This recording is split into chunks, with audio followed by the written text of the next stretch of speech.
How'd you take Joe Burrow's comments that started with, if I want to keep doing this? Joe Burrow has rarely, if ever, had a normal season, Rich. And anytime that a player is repeatedly dealing with injuries, it's going to weigh on them, in a lot of different ways. It's become part of, the Joe Burrow experience, which is there's just all these bad luck things that he seems to be dealing with. Joe Burrow, got his contract a couple of years ago.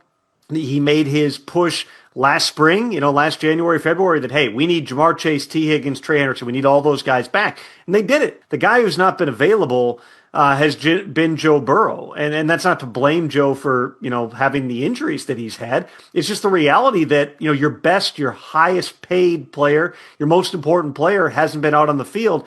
I think it's natural, for that to weigh on a guy. If we gave you a multiple choice of who was he referring to about if I want to keep doing this, is he referring to the injury gods? Is he referring to the front office? Is he referring to his coaching staff? You would choose injury gods?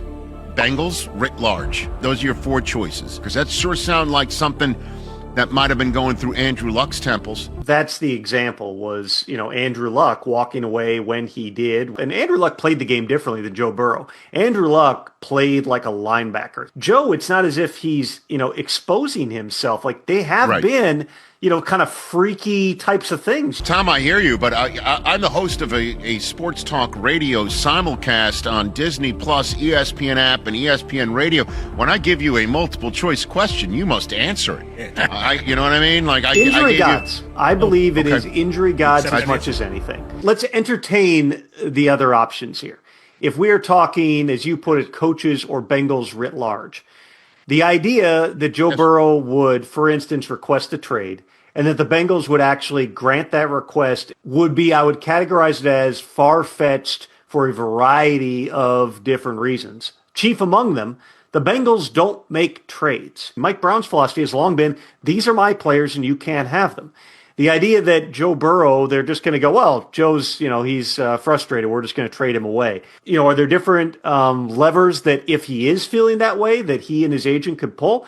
Certainly. But it's not as if, oh, well, now that he said that, every team's going to call and the Bengals are going to ship him off in February. That is way many steps down the line before we'd even get to having a realistic discussion about that. What I took away was there are a variety of reasons that he's frustrated right now, but how enjoyable would it be if every year, a job that you love and you can't do it 2/3 of the time, that's going to wear anybody out.